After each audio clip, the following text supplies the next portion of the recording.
গতকাল লন্ডনে এক চুপচাপ বৈঠক হয়, লোকচক্ষুর আড়ালে, খুবই গোপনে, কিন্তু তার প্রতিধ্বনি শুনতে পাওয়া যাচ্ছে এখন ঢাকার রাজনীতিতে। কেন? কারণ এই বৈঠকের নেতৃত্বে ছিলেন তারেক রহমান। হ্যাঁ, ঠিক শুনছেন, বিএনপির ভারপ্রাপ্ত চেয়ারম্যান সেই তারেক রহমান, যিনি এক যুগের বেশি সময় ধরে দেশের বাইরে। কিন্তু এবার মনে হচ্ছে তিনি ফিরে আসছেন, শুধু কথায় নয়, একেবারে কৌশল নিয়ে। এতদিন অনেকে ভেবেছিলেন বিএনপি হয়তো আর রাজনীতির মাঠে ফিরবে না, কিন্তু সব হিসাব বদলে গেল এই বৈঠক দিয়ে। সূত্র জানায়, বৈঠকে উপস্থিত ছিলেন আন্তর্জাতিক আইন বিশেষজ্ঞ, মিডিয়া কনসালটেন্ট এবং দলের একাধিক সিনিয়র নেতা। বৈঠকের মূল উদ্দেশ্য? নির্বাচনের আনেই একটি রাজনৈতিক ঝাঁকুনি দেওয়া। কিন্তু কি সেই ঝাঁকুনি?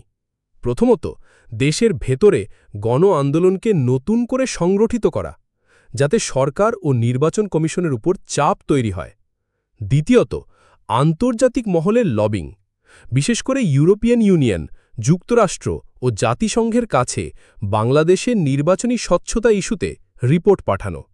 তৃতীয়ত, সবশেষে একটি সারপ্রাইজ রিটার্ন। একটি বিশ্বস্ত সূত্র জানিয়েছে তারেক রহমান সত্যিই দেশে ফেরার কথা ভাবছেন, তবে সেটা হতে পারে নির্বাচনের আগেই হঠাৎ করে, যাতে আইনগত জটিলতার আগে জনসমর্থন আদায় করে নিতে পারেন।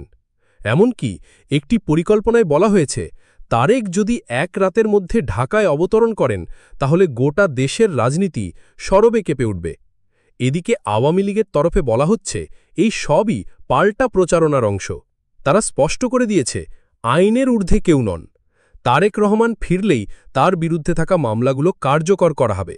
কিন্তু এখানেই আসে প্রশ্ন, তারেক কি আসলেই ফিরবেন, নাকি এই সবই একটা মিডিয়া গেম?